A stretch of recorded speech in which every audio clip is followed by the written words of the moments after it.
कालू कव्वे और गोरी कव्वे की बेटी का नाम मुन्नी था। मुन्नी आंखों से देख नहीं सकती थी क्योंकि वो अंधी थी। यही कारण था कि कालू कौवा अपनी बेटी को पसंद नहीं करता था। मुन्नी चलो, आज मैं दूसरे जंगल जा रहा हूँ, तुम भी मेरे साथ चलो। नहीं, मेरी बेटी को मेरे पास ही रहने दो। कहीं इधर उधर हो गई तो कैसे ढूंढूंगी मैं अपनी बेटी को। मम्मा जाने देना, आज पहली बार तो पापा मुझे कहीं साथ लेकर जा रहे हैं, मम्मा प्लीज। फिर गोरी मान जाती है और कालू कौवा अपनी बेटी को साथ लेकर घर से निकलता है। मुन्नी मेरे पीछे पीछे उड़ती आओ, सीधी उड़ना, इधर उधर न जाना। ऐसे कालू कौवा अपनी बेटी को दूर वीराने में ले जाता है। यहाँ इस पेड़ पर बैठ जाओ मुन्नी, मैं तुम्हारे लिए पानी लेकर आता हूँ। मगर पापा मुझे तो प्यास नहीं है। अभी दूर जाना है, रास्ते से कहीं पानी नहीं मिलेगा, इसलिए इधर से ही पानी पी लेते हैं। फिर कालू कौवा वहाँ से चला जाता है। कालू कौवा सीधा अमरूदों के बाग में जाता है। वहाँ वो जी भर के अमरूद खाता है। जान छोटी, अंधी बेटी को पालना मेरे बस की बात नहीं है। उसके तो भाग्य में ही ऊपर वाले ने दुख लिखे हैं, कुछ ज्यादा ही सही। कालू कौवा घर चला जाता है। शाम होने को थी। कालू की बेटी मुन्नी अकेले बैठी हुई थी। अब उसे डर लगने लगा था। वो आवाज देती है, पापा पापा जल्दी आ जाएं, मुझे डर लग रहा है। मैं यहाँ हूँ पापा, मैं यहाँ हूँ, आप मुझे भूल तो नहीं गए। मगर वहाँ कौन था जो उसकी आवाज सुनता। उसका पापू कालू कौवा तो उसे वीराने में छोड़कर घर चला गया था। कालू, मेरी मुन्नी कहाँ है? कालू झूठ मूठ का रोने लग जाता है। गोरी गोरी, मैं अपनी मुन्नी को पेड़ पर बिठाकर पानी पीने गया था कि उसे चील खा गई। मैं कुछ ना कर सका, मैं बचा ना सका अपनी अंधी बेटी को। मेरी मुन्नी मार दी तुमने, मेरी बेटी तुमने मार दी। मुझे पहले ही तुम पर शक था, जो आज तुम मेरी बेटी को साथ लेकर गए। हाय मर गई, तुमने मारा है मेरी बेटी को। मैं तुम्हें कभी माफ नहीं करूंगी कालू, मैं तुम्हें कभी माफ नहीं करूंगी। गोरी कव्वी चकरा कर गिर जाती है। इसे क्या हुआ? कहीं ये भी मर तो नहीं गई? कालू भागा भागा चिड़िया के पास जाता है। चिड़िया चिड़िया जल्दी चलो, गोरी को कुछ हो गया है। क्या हुआ कालू गोरी बहन को? आ मेरे साथ चलें। फिर चिड़िया कालू के साथ जाती है। ये तो मर गई है, इसकी सांसें भी बंद हैं। दुख ना सह सकी, अपनी बेटी को सुनकर माँ भी मर गई। तो क्या मुन्नी भी? हाँ चिड़िया, आज मैं मुन्नी को बाहर लेकर गया था कि उसे चील खा गई। मेरा तो घर ही उजड़ गया। हौसले से काम ले कव्वे भाई, आई को कौन टाल सकता है। अगर ऐसे ही रोते रहोगे तो आप कैसे सह पाओगे इतना बड़ा दुख। पापा पापा मैं यहाँ हूँ। पापा अब मुझे सच में प्यास लगी हुई है, आप जल्दी पानी लेकर आ जाएं। दूर से आती हुई एक चील अकेले बैठी हुई कव्वी को देखकर उस दिशा में आ जाती है। ये तो मुझसे डरी ही नहीं, लगता है ये कव्वी तो अंधी है। कौन है? कौन है? पापा आप है ना? नहीं, मैं हूँ चिड़िया, आपके पापा ने मुझे आपको लेने भेजा है। पापा कहाँ हैं? वो वहाँ थोड़ी दूर बैठे हुए हैं, मेरे पीछे पीछे उड़ती आओ कव्वी। मैं नहीं बोलूंगी पापा से, मुझे यहाँ छोड़कर खुद दूर जाकर बैठे हुए हैं। फिर वो अंधी कव्वी चील के पीछे पीछे उड़ती है। चील उसे दूर अपने घर की तरफ ले जाती है। कहाँ है मेरे पापा? कहाँ है चिड़िया आंटी? मगर चील खामोश थी। आप बोल क्यों नहीं रही? चिड़िया आंटी बोले ना, मुझे बहुत डर लग रहा है। मुन्नी इधर उधर देखती है, जिसे वो चील खामोशी से देख रही थी। आपके पापा कहाँ गए थे आपको उस पेड़ पर बिठाकर? मेरे पापा मेरे लिए पानी लेने गए थे। मैंने कहा भी था कि मुझे प्यास नहीं है, मगर फिर भी पापा चले गए। ये सुनकर वो चील समझ आती है कि उसका पापा उसे वहाँ मरने के लिए छोड़ गया है। चील को उस अंधी कौवी पर बहुत दया आती है। वो लाई तो उसे खाने के लिए थी, मगर अब उसका इरादा बदल गया था। चुप हो जाओ मेरी बच्ची, मैं सब समझ गई हूँ। आपके पापा अब कभी नहीं आएंगे। वो आपको मरने के लिए वहाँ छोड़ गए थे। आंटी, कोई पापा भी ऐसा कर सकता है? हाँ बच्ची, कुछ पक्षी बहुत जालिम होते हैं। ये लो, आप ये दाना खा लो और मैं आपको पानी भी देती हूँ। मुन्नी दाना खाती है, पानी पीती है और चील के पास उसी के घोंसले में सो जाती है, जिसे देखकर चील को बहुत अच्छा महसूस हो रहा था। मैंने सारी जिंदगी कोई अच्छा काम नहीं किया, हमेशा पाप किए, मगर इसका पापा तो मुझसे भी बड़ा पापी निकला। फिर ऐसे ही दिन और रात गुजरते गए। चील हर रोज घर आते हुए कुछ ना कुछ मुन्नी के लिए खाने को ले आती। आंटी चिड़िया, आपका आकार बहुत बड़ा है। मम्मा तो बताया करती थी कि चिड़िया हमसे भी छोटी होती है। हाँ बेटी, मैं बड़ी चिड़िया हूँ। कालू कौवा अब बहुत मजे की जिंदगी गुजार रहा था, क्योंकि उसे क्या मालूम था कि घर परिवार और रिश्ते क्या होते हैं। वो अकेला रहकर ही खुश था। मैं कालू हूँ, मैं कालू हूँ, मैं काला काला कालू हूँ, मैं ऊंचा ऊंचा उड़ता हूँ, ला ला ला ला ला ला ला। अब तो कोई कौवी मेरे चक्कर में आ जाए तो मैं दूसरी शादी करूँ। कौवा एक पेड़ पर बैठा हुआ ऐसे सोच रहा था। उड़ती हुई चील उस दिशा में आती है। काला है तो क्या हुआ, है तो मांस। आज मैं इस कौवे को ही अपना भोजन बना लेती हूँ। तेजी से वो चील कौवे की तरफ आती है और अपने मजबूत पंजों में उसे दबोच लेती है। मुझे छोड़ दो चील, मुझे छोड़ दो, मैं तो बूढ़ा कौवा हूँ। चलेगा, आज भूख बहुत तेज है, आज बूढ़ा कौवा भी चलेगा। चील उसे अपने घर ले जाती है। चील ने उसे जमीन पर लटाया हुआ था और उसे मारने ही वाली थी कि उसकी नजर मुन्नी पर जाती है। मुन्नी, मुन्नी, आप यहाँ कैसे आई हो? पापा, आप कहाँ हैं? तुम जानते हो इस कौवी को? हाँ, ये मेरी बेटी है। बेटी कहते हुए तुम्हें शर्म तो नहीं आती इसे? मुन्नी, यहाँ आ जाओ मेरी आवाज की तरफ। मुन्नी भी वहाँ आ जाती है। अपनी बेटी को मरने के लिए क्यों छोड़ गए थे? तुम्हें एक पल के लिए भी ध्यान आई इस बेचारी पर? चील दी, मुझे माफ कर दें, मुझसे गलती हो गई। मैं इस अंधी बेटी से जान छुड़वाना चाहता था। ये सुनकर मुन्नी रोने लग जाती है। जो आस मेरे दिल में थी, आज वो टूट गई। मैं सोच रही थी कि आपकी कोई मजबूरी होगी जो आप मुझे लेने नहीं आए। चील उसे छोड़ देती है। तुम्हारी बेटी की खातिर आज मैंने तुम्हें छोड़ दिया। जाओ, अपनी बेटी को लेकर यहाँ से चले जाओ। मुन्नी, चलो मेरी बेटी।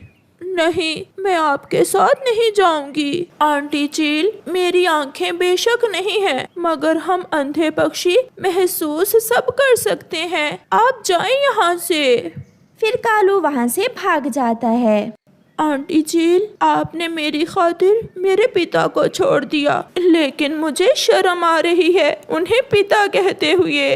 बेटी, आपको मालूम है मैं चिड़िया नहीं चील हूँ।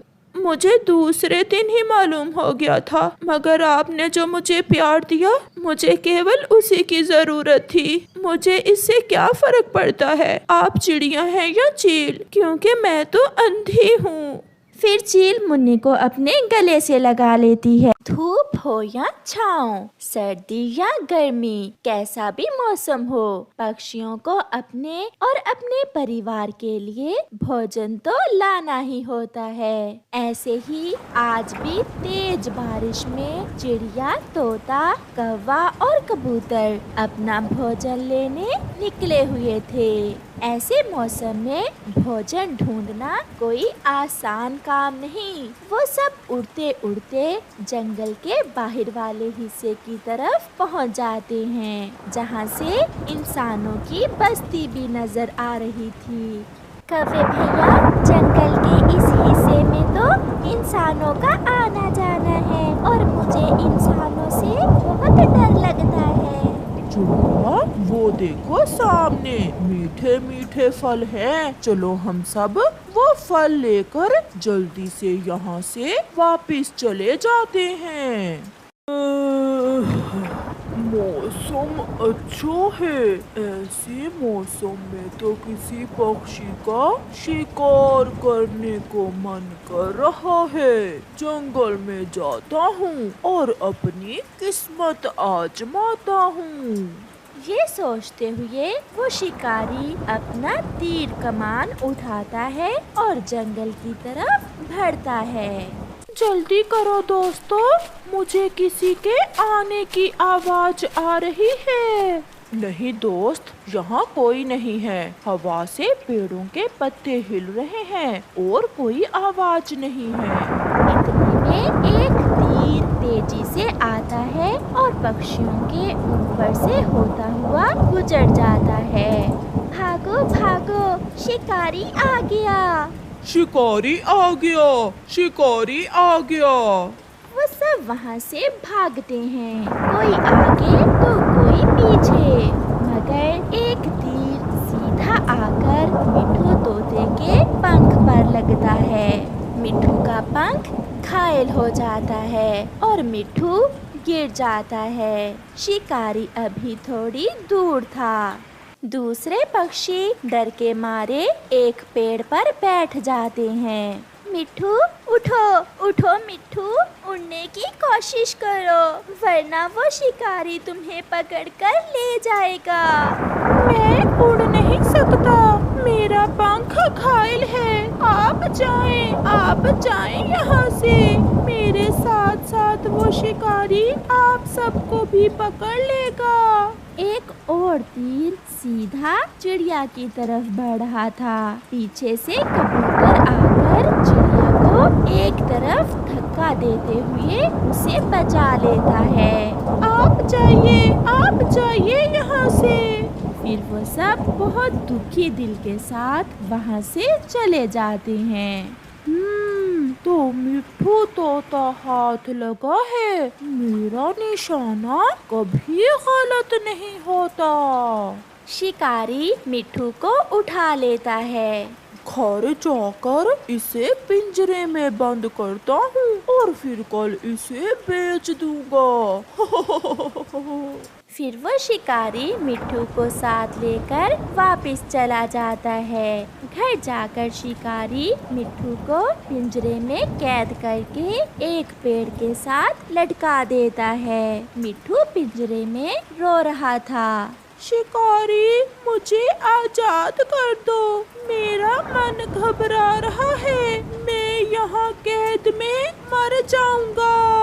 नहीं नहीं, मैं तुम्हें मरने नहीं दूंगा, क्योंकि तुम मरने के बाद मेरे किसी काम नहीं आओगे। मैं अभी तुम्हारे पंख पर दवा लगाता हूँ। पीपल के बड़े पेड़ के नीचे मिट्ठू के सभी दोस्त रो रहे थे। वो शिकारी कल मिट्ठू को कहीं बेच देगा। मुझे इंसानों का अच्छे से पता है। हमारे पास आज की रात है। अगर हम किसी तरह मिट्ठू को आजाद करा लें तो मिट्ठू बच सकता है। उसने जरूर मिट्ठू को पिंजरे में कैद किया होगा। हमें छमछम चाचा के पास जाना होगा। छमछम चाचा ही पिंजरे को तोड़ सकता है। बारिश भी रुक जाती है और वो तीनों दोस्त छमछम चाचा की तरफ जाते हैं। रात हो गई थी, अंधेरा बढ़ रहा था। मैं अपना हथौड़ा उठा लूं और लोहा काटने वाली आरी भी। छमछम चाचा, जल्दी करें, समय बहुत कम है। फिर छमछम चाचा अपना सामान उठाता है और वो सब रात के अंधेरे में इंसानों की बस्ती की तरफ जाते हैं। कालू कौवा शिकारी के घर में एक बड़े पेड़ पर बैठकर शिकारी पर नजर रखता है। शिकारी सोया हुआ था। छमछम चाचा अपनी तेज आरी और हथौड़े से पिंजरे को तोड़ना शुरू करता है। चिड़िया और कबूतर बहुत डरे हुए थे। वो कल मुझे बेचने वाला है। ये इंसान बहुत लालची होते हैं। कुछ टूटने की आवाज सुनकर शिकारी भी जाग जाता है। कोई है पिंजरे के पास? कोई है? कौन हो? शिकारी उठकर पिंजरे की तरफ जाता है। शिकारी उठ गया, शिकारी उठ गया। ऐसा कहते हुए कालू कौवा पीछे से जाकर शिकारी के सर में चोंच से हमला करता है। जैसे ही शिकारी पीछे मुड़कर देखता है तो वो गिर जाता है। पिंजरा भी टूट चुका था। सब पक्षी अपने दोस्त मिट्ठू को सुरक्षित पिंजरे से निकालकर वहां से भाग जाते हैं। मिट्ठू बच गया था। मिट्ठू के दोस्तों ने अपने दोस्त को शिकारी से बचा लिया था। वो सब सुरक्षित वापस पहुंच जाते हैं। वो सब चिड़िया के घर में ही रात गुजारते हैं। अगर ऐसा ही रहा तो वो शिकारी हम में से किसी को भी नहीं छोड़ेगा। वो सबको मार देगा। वो बहुत जालिम है। हमें उस शिकारी से बहुत सावधान रहना होगा। सुबह हो जाती है। वो सब तैयार थे शिकारी को चुनौती देने के लिए। रोकना होगा। हमें उस शिकारी को जंगल में आने से रोकना होगा। जो उसने मेरे साथ किया वो हम अपने बच्चों के साथ नहीं होने देंगे। तो फिर चलो सब मिलकर योजना पर काम शुरू करते हैं। फिर वो सब वहाँ से उड़ते हैं। यही रास्ता है। इसी रास्ते से शिकारी जंगल में आता है। तो फिर शुरू करो काम। फिर वो सब मिलकर काम शुरू करते हैं। वो रास्ते के दरमियान में एक गड्ढा खोदना शुरू करते हैं। जल्द ही वो सब जंगल के रास्ते में एक गड्ढा खोद लेते हैं। सूखी हुई कमजोर लकड़ियाँ और कुछ पत्ते लाना होंगे अब हमें। मैं पत्ते लेकर आती हूँ और आप सब सूखी लकड़ियाँ लाएं।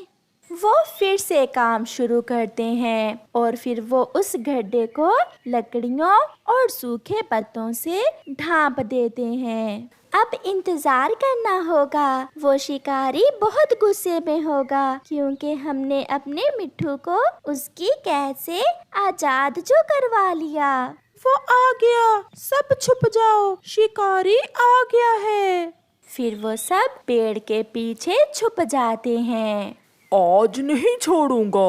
वो बदमाश पक्षी मेरे हाथ आए मिट्ठू को छुड़वा कर ले गए। ऐसे खुद से बातें करता हुआ शिकारी आगे बढ़ रहा था। शिकारी को पता ही नहीं चलता कि आगे रास्ते में एक गड्ढा है।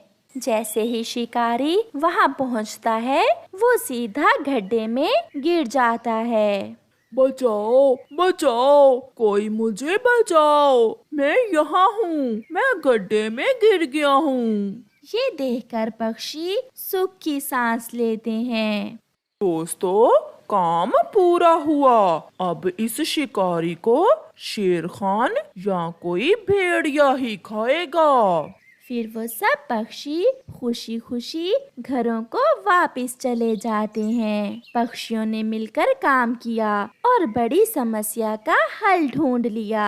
प्यारे दोस्तों, योजना बनाने से और मिलजुल कर काम करने से बड़ी मुसीबत का हल निकल सकता है। आपका धन्यवाद।